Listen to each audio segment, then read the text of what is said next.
All right, y'all. Tonight we got another good one. We got another celebrity in the house. We got Superbarbersamson. I'm not gonna talk long because I want him to take up all of the time because he has a lot to share with you all. He's not a fly-by-night barber or beauty professional. He's been in this industry longer than some of you all have been on this earth. So without ado, let's go ahead and get this party started. So look, we always like to go back to childhood, start and segue all the way up to today. Okay, let's do it. So my name is Rod Samson, and I've been doing hair ever since I was a kid. I My dad had a barbershop downtown Brooklyn, New York. I'm from New York, and he he my sister, my brother, they all went to barber school. And as a kid, I grew up sweeping up the barbershop. And I just thought it was kind of fun to kind of take my dad's clippers homes, the one that was broke, those old Andis clippers, and I used to fix them all the time.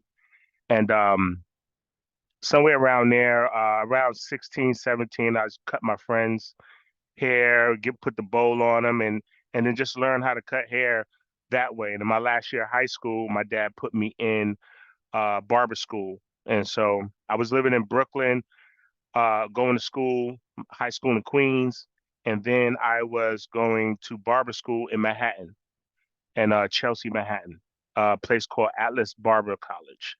And I graduated from there. Um, and It was really, really a good experience for me traveling and my dad, my parents were very strict uh, uh, preachers in the church. And so I couldn't really do too much. But I started making money in high school cutting hair, and I had to make a decision on life, like what was next for me. And so my dad asked me one day to take my mom to church, and I told him, I said, "Hey, I can't because I just got a job." So he got upset with me, and he told me, he said, "Well, if you don't take your mother to church, you're gonna have to have your bags packed." So I took my mother to church and I packed my bag. So that was right before my 18th birthday. From there, I went ahead and just staying at some friend's house, uh, opened up a small shop, and the shop was basically given to me. I don't know, Chin, do y'all have number holes in do y'all run numbers? I'm sure y'all do down up in Memphis on your side. I can't hear you. Yeah, we do. They do Okay, run. yeah. So we have these things called number holes, and these number holes is where it's like you run a small time uh number racket where people win, and they will win $100, $1,000, $500, and they had a front. It was either a store or something, and so the guy talked me into putting like four barber chairs there and be the front for the store, and I didn't have to pay no rent. So me and my play brother, we said, man, let's go do it. And we was just graduating barber school, and we was just graduating.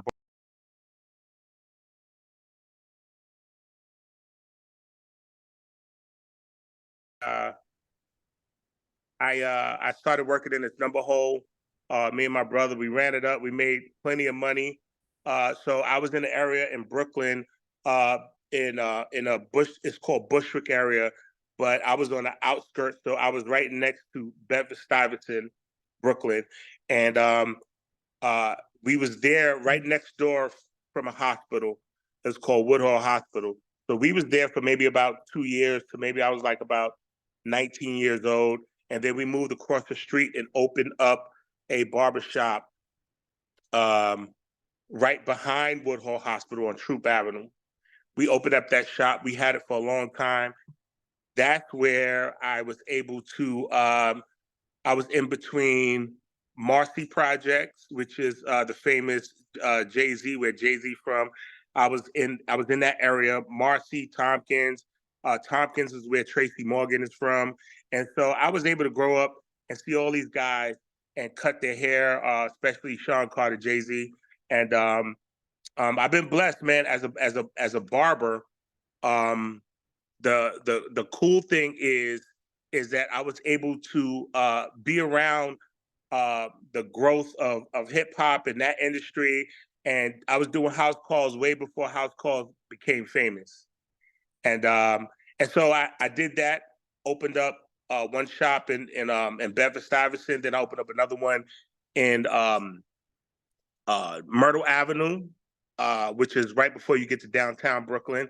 And then I opened up in one in Queens, and then I came back to. So I had about 4 barbershops, and we was there for a while, and things went really well for me. I was, I was blessed. God has really blessed me and my family. And we decided to move to Virginia. And when I decided to move to Virginia, I said, man, you know what? I want to do something else. So I got to Virginia and sold my barbershops, made plenty of money selling my barbershops. And then I opened up another barbershop in Virginia. And then it seems like I couldn't get away from the barbershop thing. But so around 2015, 2016, I'm still cutting hair. By this time in Virginia, I opened up like 2 shops by around that time. And I kind of was getting burnt out from the barber industry, like really just getting burnt out. Even though I was like, how much more money can I make as a barber? Even if I stand here cutting hair for for 15 hours, like, I really felt like I missed my limit, or I maximized my limit and I couldn't get no more. And so I told everybody, pack up their stuff, we're moving to Houston. And we packed up, and I wasn't really going to get into the barber industry, to be honest with you. I came here to Houston in 2017. When I got here, the barber industry was like, it made me feel like I was like rebirthed.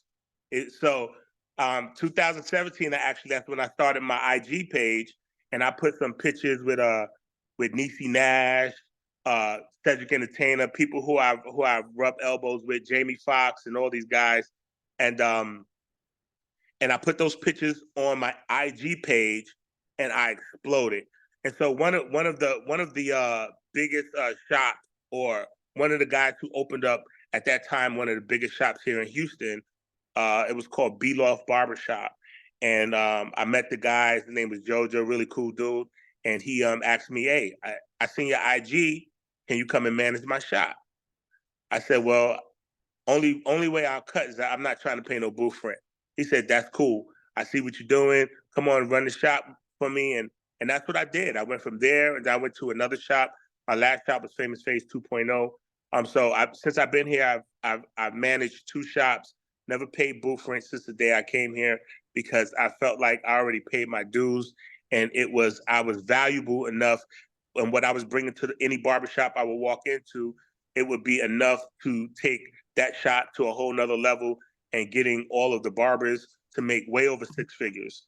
And so while I was here in 2017, I came across you, Chin. I was I was getting my hands in everything. I was trying to figure out those hair units, and that's how I met up with you. And I was trying to figure out and trying to do some hair units, whatever was new. I had to stay relevant, because I seen these young barbers coming in the game, and I wanted to kind of keep up. So I was keeping up, man. I took your class, and then I took some other classes. Wade the Barber, I went over to Maryland and took one of his classes, and I just went everywhere trying to find whatever would benefit me. Then I went to San Jose, California, and paid a lot of money for a Google class. And this gentleman that worked for Google was teaching a class on Google and how to get certified in Google and how to understand it. So I used that for my advantage. And when I came back, I hit the ground running. And I told everybody in the barbershop, I said, by the time I turn 50, or, in my early 50s, I said, I'm going to have me a barber school, a barber college. everybody believed me, man. And everybody believed me except for me. I believed in myself, but not really to that extent. Because I was really enjoying teaching master classes. So I teach this master class, and it's called 5-Star Barber. And so what it does is teach you how to get seen on Google and how to put yourself in the algorithm. And to be honest with you, I've learned a lot of stuff from you. I've got some classes from you, some ad classes and stuff, and try to put this whole package together. And that's what I've been doing, man. And so I reached out to you again, maybe about 2 years ago, and I think I paid for the what was that? What was that you had? It was like $97. Was it a business plan or something? It was a Or business plan. Yeah. So I paid for the business plan, edited the business plan, and I prayed over that business plan, man. I was like, man, God, I don't know how you gonna see it, how you gonna work it, but this is what I want. And so I didn't want to use my own money, so I started looking for investors.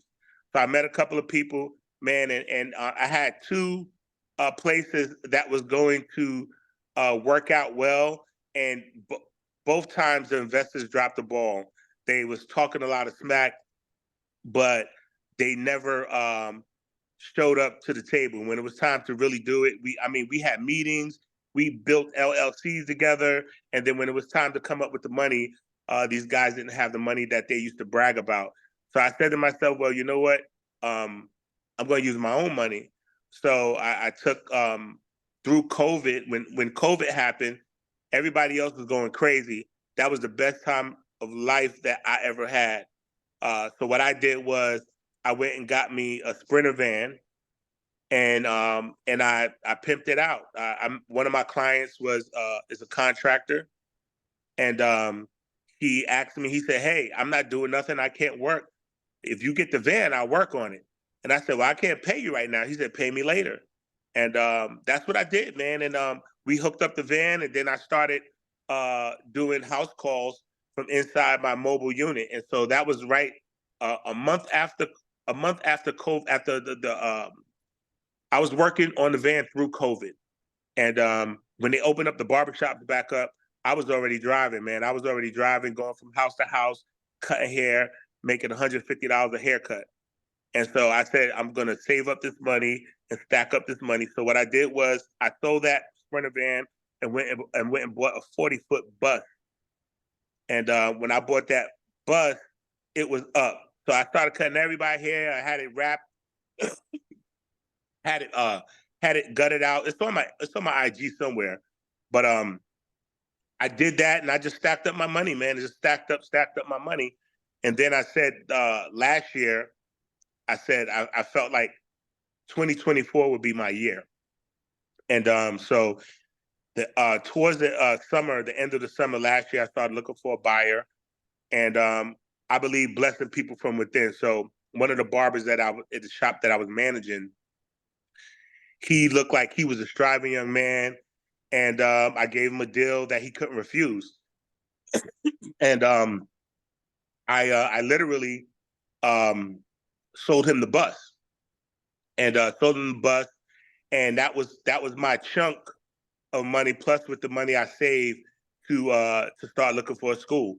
So once I did that, I think it was like November, right around Thanksgiving. That's around the time Thanksgiving or December, something like that. I called you up, and before I called you up, I tried to do it myself. To be honest with you, I really tried to do it myself because I was like, man, when things get tight, you try to hold on to your money, and I'm like, oh man, I'm like, I said I really didn't want to. I really didn't want to cough up that money. And it's not really a lot of money, but it's a lot of money when you don't have that money. And I tried everything, man. I went online. I'm a Google guy, and I'm a techie guy. So I said, man, I'm gonna figure this out. And so I did all my studies. My daughter went to Paul Mitchell. I think I shared that with you. She was just she went to Paul Mitchell right after COVID. And she already had graduated from a school on the East Coast, but she wanted to learn how to do Caucasian hair. And I told her, I said, we keep on doing this the right way. You'll be the instructor for the Cosmo. I'll do the barbers, and we'll run it up like that. So that was our plan, my oldest daughter. And so that was the plan. And man, I looked everywhere. I found so much paperwork. I got a book like this big. None of it was in order, but I know I needed a piece of this, a piece. I said, show me everything that you did from Paul Mitchell. I need to get all those documents. So there were some documents that that they gave her a copy of, but I was with her. So when she signed up, but there was like a book of documents that they kept inside in her files that I couldn't get access to. So I said, man, I only had like from her documents, I only had like maybe like 3 or 4 documents. I said, well, I'll start with this. But so I started asking people, start asking around, and it all led me right back to you, man. And I said, you know what? I said, I can't put my savings on the line to literally lose it if I make a mistake. I just couldn't do it. I couldn't do it. And so, man, I made a move, man. I went ahead and made a move, found this building that I'm in right now, and found the same contractor that worked on my bus during COVID was the same contractor I used on my building. And so I listened to you. I went and bought that package, and every video I watched, I almost like got you recited, like literally. And the building that I was looking for, I listened to some of your testimony, some of the testimonies that people would come on, and I would see the mistakes they made, and I was like, man, I can't make that mistake. Something that would barely. I needed something that I would spend less money on.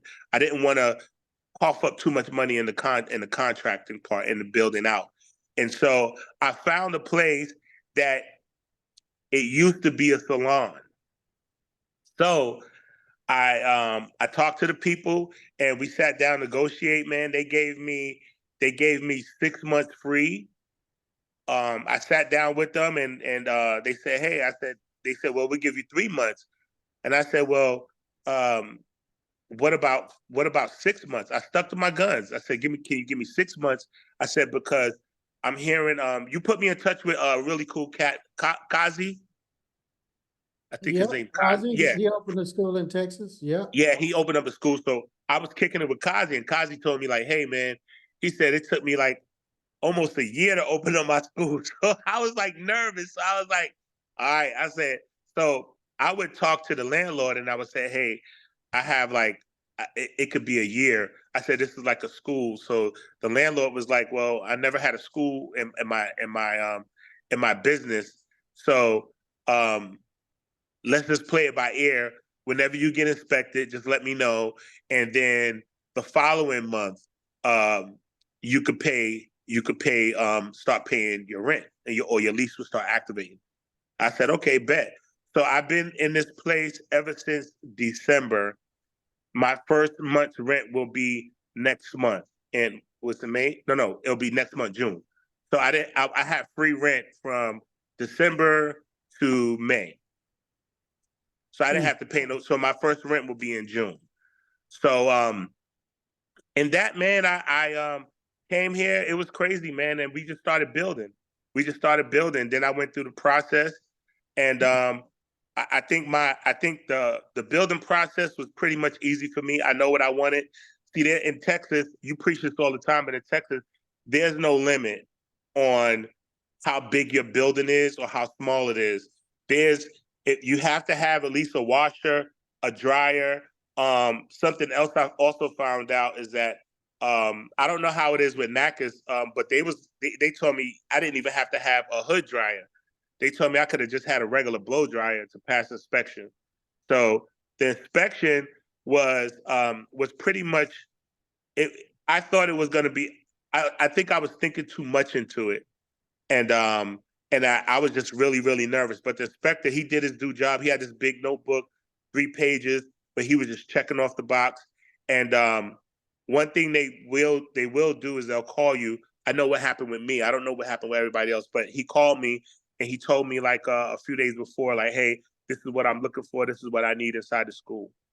And I was happy about that. So I didn't have a clock, and I went on to on the portal and looked up where you have the information where the clocks, and I went and had called the people for the clocks.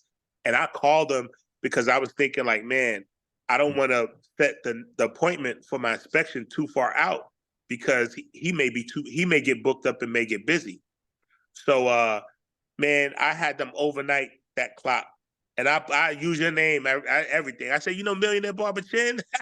And I said, I need a clock overnight. The inspector's coming tomorrow. And when the inspector walked in, my contractor was literally putting it on the wall. And that was it, man. And I'm here. And I it was hard. The hardest part was the nervousness. It is. I think now doing it would be easy for the next one to set up and the next one. But this one right here, all you see is school. You don't think you can handle it, but it's a lot of paperwork, man. It's like, you know, when you get into the not just your portal, but when you get into the inspector showed me everything that I had to give my students, and I felt excited. I felt proud because I had all of it. I had a catalog. I think I told you this the other night, but when he called me, he told me, he's like, you need to show me A, B, C, D, E, F, G. I was gonna call you. I was gonna text you that night and say, listen, I need this tonight because I gotta give him everything he asked for, and it was the whole list of everything. You know, refund policy, all that. You got to get the checklist and all that. And for some reason, I was so stressed out, I had forgot all of that. All of those things was inside of the portal. So, man, it was maybe about 11 o'clock at night. I went in the portal, and I was still going to text you if I wasn't able to find it. But I found the catalog, and it took me maybe about 45 minutes. I did some cutting and pasting. I printed it out, and I just say, you know, if God be with me, who could be against me? You know, and that was it, man. I printed it out, had like 3 of them laying up on the counter when he walked in. And the crazy thing is, I literally just put my name, address, the LLC, everywhere where it just had a name. I just took that out and put my name inside of it, right? And he looked through the catalog and he was like, "Who put this together?" I said, "Well, I said I did, and my daughter, and we put it together." He said, "This is really impressive," you know, and I felt really good about that, man, because I felt like I had, you know, like I have a machine behind me. Now I feel like I have a machine behind me. You know, I feel like the school is open and there's so many things I want to do, and that's it, man. So that's how we got here. So when you got in the program, what were you thinking when you first got in the program? Well, tell us about that. I'm a different type of cat. So you know, I felt like if you was gonna get over on me, I just would have to take a trip to Memphis and see you. I was gonna pull up on you if you got me. I said, well, if he get me, you know, I said you too much out here in these streets. I was gonna go to Memphis. I got some family in Memphis, man. I was gonna go to Memphis and, huh? Nashville. Yeah, Nashville, man. And so I'm a different type of cat. So I wasn't nervous about it. I just was, the only part was nervous that I was like, man, well, he may get over on me. But I had a relationship with the units, and your unit class, and you didn't do the teacher. You just put me and put everybody else in the position to learn it. And so even though you wasn't teaching the class, it was your class. And you had I can't remember the young lady that was teaching class. It was in your basement. Miracle Barbie MD. Yes, Miracle Barber. Yep. And so going through that class, I was like, wow. I said, man, this is crazy. And you know, so I already had my relationship of knowing that everything you said you was going to do, you did, and you would deliver. So, you know, but when you talking a little bit more money, it's a little bit more risk. But I just said, well, if he get me, then I'm gonna see him one day. And other than that, I'll just find out. And this is like a really secret society, man. I went to go holler at a couple of big barber schools out here, one of the biggest barber schools out here. And I went to go talk to the director. I know him personally, really, really cool cat. And we would just have surface conversation. It was never like in depth. And not that he withheld anything from me, but when I was trying to get information, he just kept it surface. He knew. I told him, I was very transparent. I said, man, I'm trying to open up a barber college. He said, man, I said, so what do I got to do, man? He said, you just got to keep on keeping on. He ain't never say, hey man, get that book over there. Let me show you how to run it up. Let me show you how to do A, B, and C. So he never did that. So I was like, okay, well, I'm gonna show everybody that I'm gonna take it to the next level. And so that's where I'm at, man, and I love it. I love it here. I was at the last shop I was at. I managed for 4 years, and it was crazy leaving. Everybody was like, you're really leaving 4 years. All the barbers who I have mentored and who I've helped already, who I helped change their life, been to weddings and just been a part of these people's life. And just to go to the next level is something special, because I really feel like it's my turn now, because I have been working so hard for so long, cutting hair, traveling. I done seen it all. I done cut the best. I done cut stars. I done did all of that. Those things doesn't make me happy anymore, But what makes me happy is to be able to do a little bit more of what I want to do without having restrictions, without have to rush back, to the shop to make some money so I could pay my bills or whatever. I want to put myself in a better financial position, and I know by doing this, that's what it's going to take.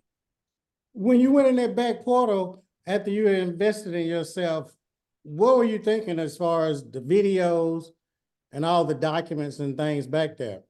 It was crazy.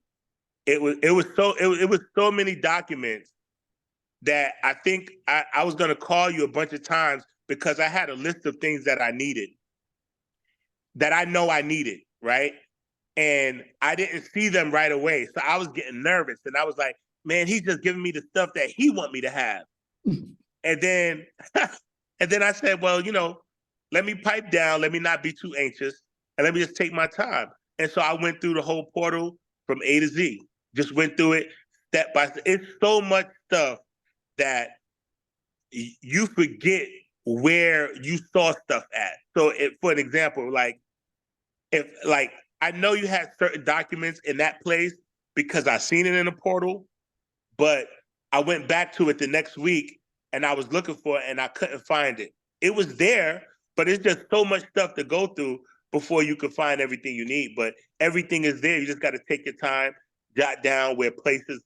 And so that's what I started doing. I got me a notebook, and this is the title, this is the page that was on everything that I needed. So that's what I did. I print out my documents, and that's what I did. Because everything is back there that you all need. It's more than everything is there. Now, how did it help you as far as get approval through the state board? Did it help you with any of that or what? It was 100%. I would not have passed inspection if I wouldn't have had the expectation that you gave me. Like no cap. Like, it was crazy. Like, I felt encouraged that I had that portal, because for a while I said, okay, I'm doing the school. Okay, now I had to do the application. Well, you had the application inside the portal and showed us what to do and how to do it. And show, especially we're here with Texas, like, hey, you just got to do this, you got to do this, pay that $500 fee, and that's it. And so I would not have known where to look for that or where to find it. I would have had to probably call state board and ask them, where can I find the application? So after doing the application, I knew the other things were going to come. And so state board, what they do is, once they get your application, they tell you they said, we received your application. We'll contact you in 20 days. Well, they didn't tell me they got my application for about 3 months, 2 or 3 months. So I was just trying to, it was kind of cool because I was taking my time building the shop out. So after I put all the money in the shop, I still had to spend more money. So it was a blessing because I was able to work and manage the other shop, but I was able to work and make money and build up the money I was making over at the shop to finish off this shop. That's what I was doing. You know, bought the chairs, and I was like, man, I need like 2 more chairs. In fact, the one last chair that was on back order, it just came today. It's still in the box. I haven't even taken it out yet. You know, so I'm glad I listened. I'm glad I listened to you. I'm glad I listened to the testimonies. I'm glad that I paid attention, because after that application, then you have a whole list of things you have to do. Like, this is serious business. This is not for kids. This is not child's play. This is not regular barber shop. No, it's not a barber. Nothing you can even imagine. It's totally different, because even if you owned a barber shop or owned a beauty salon, which I've had for years, it has, they don't even come in and inspect for barbershops in New York or in Texas. You just fill out your application and you get your license. They could come in and do an inspection, but they can't. You could just open up, and you get that license mailed to you. And so even here, like, they never had, like, state board came out for the barbershops. They never came out when the owner built up the shop. It was just like, okay, we got our license in the mail, let's hang it up, and we're ready to go. But man, if I wouldn't have had that, boy, I would have been stressed out. I wouldn't have opened up the shop, to be honest with you. So I take my hat off to you, because I could call you anytime, and I'm like, man, this dude is so busy. Why is he picking up? Sometime I will call you to see if you're not going to pick up. But you pick up every time, man, and I hear that from everybody.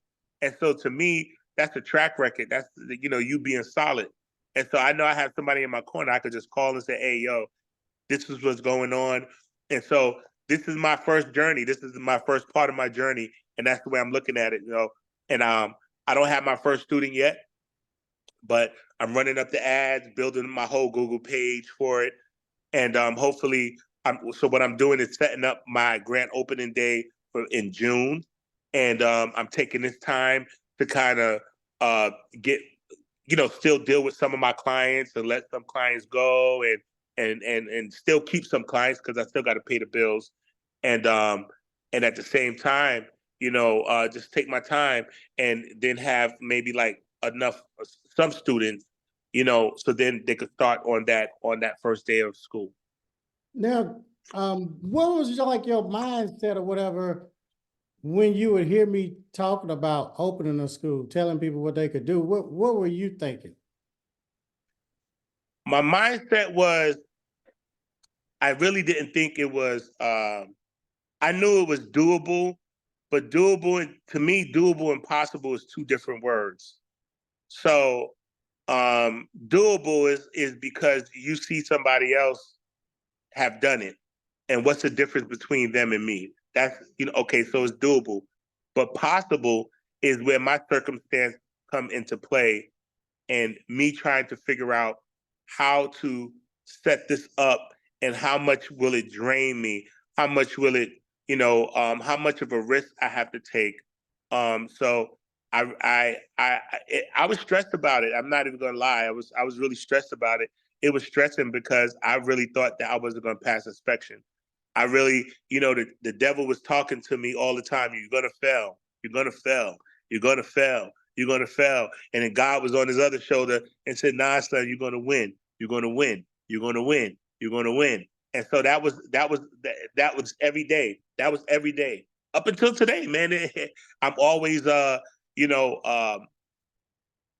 always trying to justify why I have those thoughts, and I know it's the devil that will try to steal and kill and destroy and take away your joy.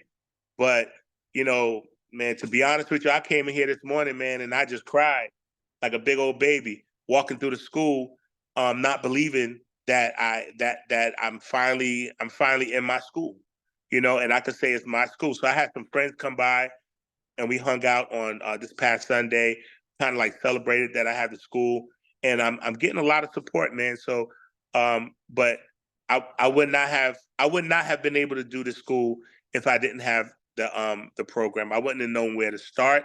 I wouldn't have known where it ends, where it begins, the middle. I wouldn't have known any of that, and that is a necessity. So I hear a lot of people say, "I'm opening my school," or "I don't need that." All those people are in trouble right now. All those people. I have a friend, and I'm not going to mention their name, but they have a school, and the school is jumping, but they just got audited. And I said, you know, I gave this person your information. I said, man, he'll put all of that to rest. I told her, oops, I didn't say her, but I told my friend, but she knows that she know how I rock. So I'm not gonna give her a name, but she's an awesome woman, and she has a school, and the school is doing well, but she just got approved. I think maybe about I think 2 years. This is her second year, and she's stressed out right now because she has an audit that she has to deal with, and she can't figure it out. She's trying to figure it out, and she feel like she's getting ready to revert back to where they're going to take her status away from her, and she has to go back to, you know, charging $6,000 for you know, for the tuition. Yeah, because see that So keep my people in prayer, man. Huh? Well, you won't run into that because I'm gonna show you how to prevent from having those wrecks. Oh yeah. And you know what? Day one, like my file cabinet is in my office. I have all my paperwork, and I have everything. And so I think the biggest fail that most people have is that you get in somewhere and you just think, oh, day by day pass, and you may let one thing slide, but all those things come back to bite you. And so having your package, right? I know I can't do nothing unless I follow the rules, because I'm gonna get approved for NACCAS, right? But I can't get it approved if I don't do this work right. So I'm getting used to doing everything the way I need to. So then whenever you say, hey, I need you to send me this, Samson, I could be able to send it to you and not say, hey, where is that at, or what is it? So I'm making myself very knowledgeable of all the paperwork and everything inside the portal that you give. So then when we have a conversation, I don't feel like an idiot not knowing what I'm talking about. I just don't want to give you the stuff and say, oh, here, take care of everything, Ken. I want to be able to know what's going on, so then that way me and you can have a conversation, because I hear you talking with some of the people that's already approved with NACCAS, and I said that's where I need to be, you know, but I can't be there unless I know what I need to know for this first 18 months or a year, whatever, however long it takes before I can even apply. Now, how long you been in the industry? I've been in the industry. I got my barber license right before my 18th birthday. So that was in 1988. Telling my age. So I'm 53. I'll be 54 this year. Yeah, so I've been a barber ever since I was 18. So it's way over 30 years. Way over 30 years. What made you now feel it was time to open the school? Because your work you got some of the best work out there. Because I can't even cut hair really, or use the razor, Right. the beards. So what made you finally do it now, when where your work is just the best, your skill set? You know, when you get old, like I said, none of those things, none of the things that I used to do got me excited. Like I used to be excited when I walk in the shop, and the only thing that excites me right now is clients. I love seeing my clients. I love servicing my clients, but I really found a new love just talking with students, and not kids, not just kids, but I'm telling everybody that comes in here is going to be grown. But I love talking with people. That's just who I am.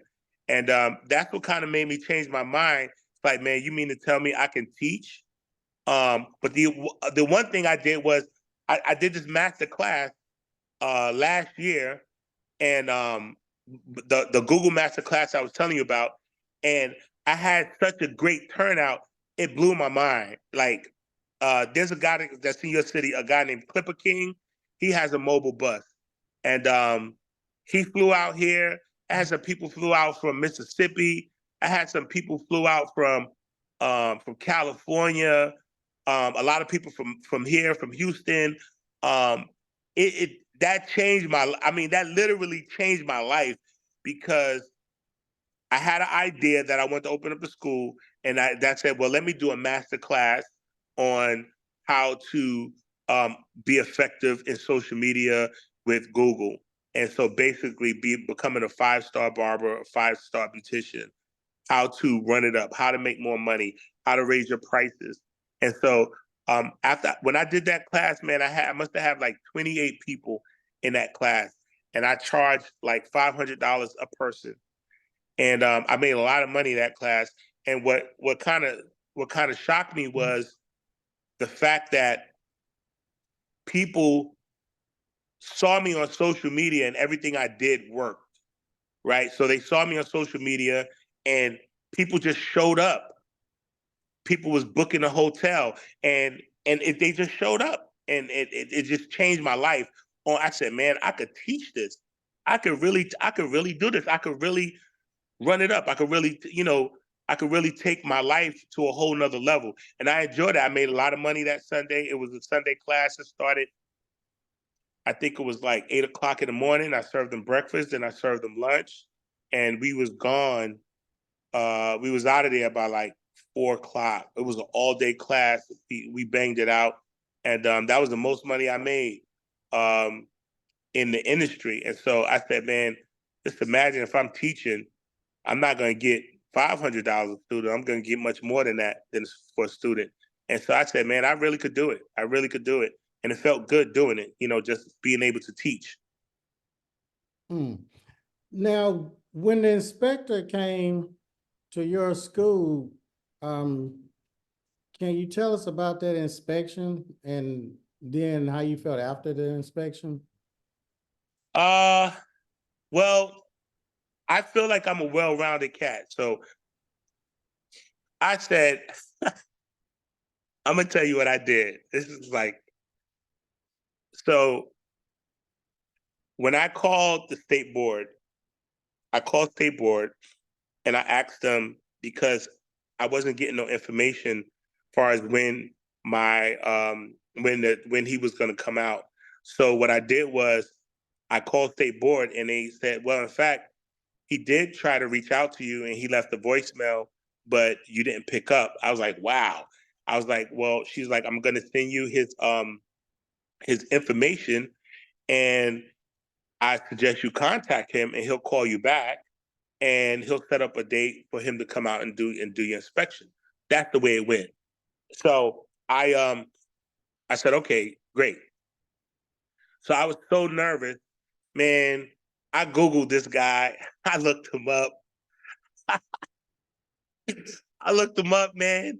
And this is just a hint for y'all. If y'all find out who y'all inspector is, just look them up. I mean, there's no law against this. There's nothing against there's no law where you can't look up somebody if you see them as an inspector or whatever. If you find out the name of your inspector, just look them up. Know what's coming through the door. And so I looked the guy up and I said, okay, cool. And I just see where he's from, what college he went through. And I just wanted to be able to have a springboard to be able to have a conversation. And where he went to school at and where he grew up at, I know a lot of people there, And so I was able to have a conversation. But, I would have never told him like, hey, I looked you up. You know what I'm saying? But I just said, hey, man, where you from?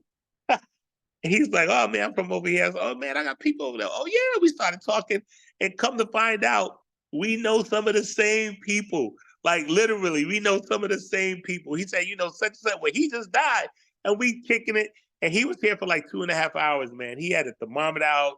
running the water. And I don't want to scare some people because I know some, like Kazi, he didn't go through that, like, or some other people that I met that went through inspection. Everybody said it was like a cakewalk, but for me it wasn't. I was nervous. He came in, we was talking, but he'll stop and he said, "Hold on 1 second." He'll go just like this. "Hold on 1 second, let me check this." And he'll check the water, check the sinks, put the thermometer. Okay. He said, "Okay." He said, let's go to the back. Let's go to your classroom. Let's go to your sink. Do you got your curlers? Do you have? I had everything, man. I had everything. I had everything, everything. And it's the rules and regulations. You preach that. You preach that so much. And you just have to look at your rules and regulations. And inside our book, it tells us what they're looking for. And you pointed me to that. I didn't know where. I was like, man, how am I know what they're going to look for? Go through your rules and regulations. It's going to tell you exactly what you need. It's going to tell you everything that you need. And once you do that, you could be more prepared. So I think I just had more nervousness. I don't think it was the inspection part. He did his job. He came out, he did his job. He was a great guy. He wasn't a jerk or none of that. He came in, did what he was supposed to do. We had good conversation. And I think I built a relationship with him. I got his card, and he just moved out here from the East Coast also. So he was a new inspector. So they stuck me with the new inspector. So, anytime you get a new job, you don't want to mess that up. He used to be an inspector and in a whole nother state. So this was nothing new to him. And so man, he came in here, he did his job. He did what he was supposed to do. And I'm glad I did have him, because he pointed out some things in my catalog that I needed to put in the catalog. And he's like, "This catalog is great." He said, "This is the best that I've seen since I've been here." And that was the cut and paste catalog that was in the portal. That was not my catalog. That was the catalog that you gave us that I paid for. And so I appreciate that. And so now that the inspection is done, I go through the catalog, make it kind of like a color catalog, make it kind of a little bit more appealing, and preparing for grand opening and have our first opening day for sign up. So you got your license, you became a school owner.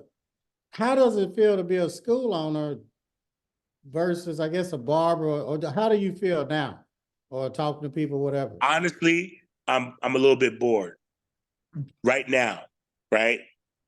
I'm a very booked barber, so like Wednesdays I'm off. But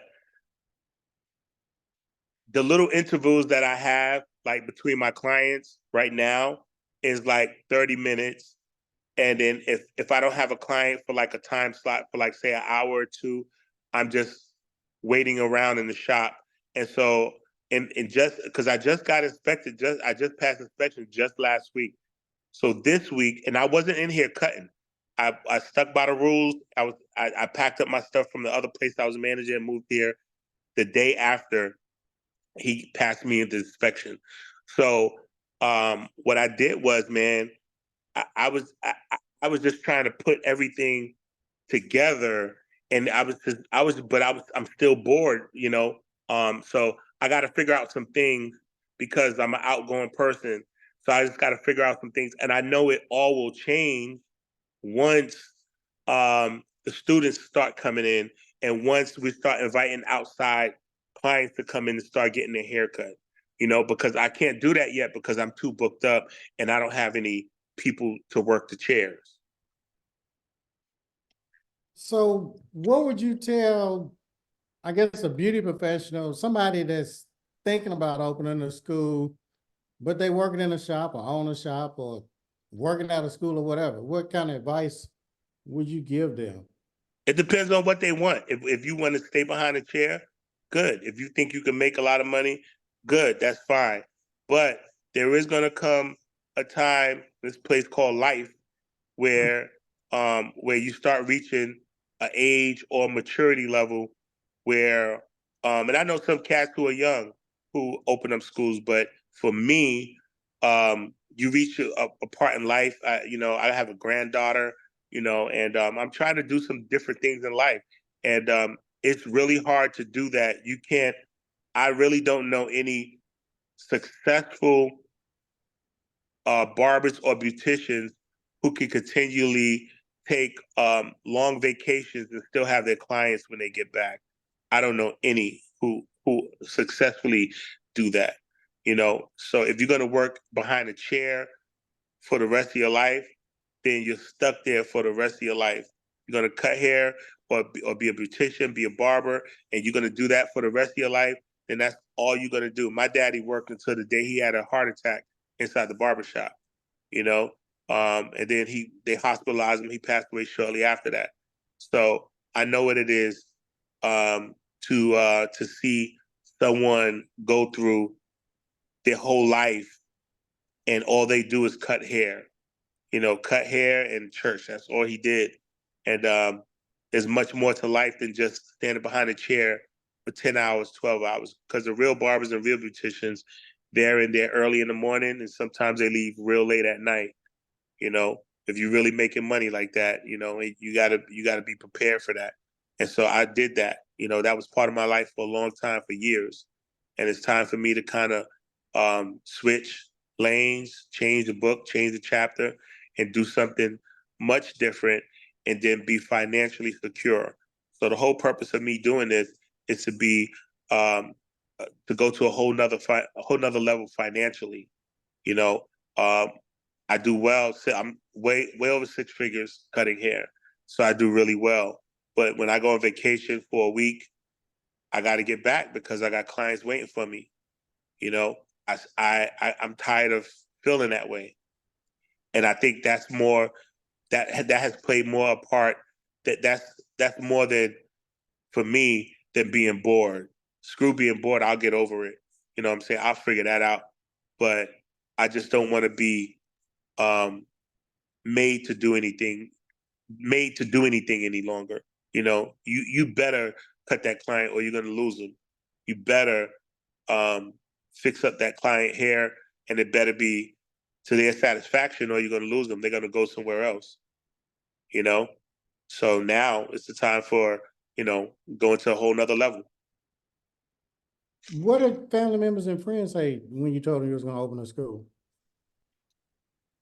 I had this young guy, one of my I call him Young Bull because, you know, he's just one of them cocky young barbers. But he told me, he said, man, you told me that when you first moved here to Houston, that you one day you was gonna open up a barber school. He said, I didn't think you was ever gonna do it because I seen you got the buses, I seen you working in the shop, I just seen you making money, I see you buying cars, I see you doing this, I see you doing that. So I just didn't think it was never gonna happen. But you always had it in the back of your mind, ready to do it. And I said, yeah. So, you know, um, I think everybody really believed that I was going to do it. They just didn't know when. And one thing I did, I kept it quiet. I kept it quiet because I didn't give a chance for people to hate. When it happened so fast their head was spinning. Because you know, we're in the barbershop, we have people who do dreads and twists, we have hairstylists, we have barbers inside the shop where I was at. So you know people gonna talk anyhow. You know, that's what the barbershop and the salons do. You know, so I didn't give nobody a chance, not to say that they would have said something bad about me, but I didn't give nobody a chance. You know, the scripture says, you know, never let your right hand know what your left, or your left hand doing what your right hand is doing. So that's just always been my motto. And that was the hardest thing, to keep it quiet.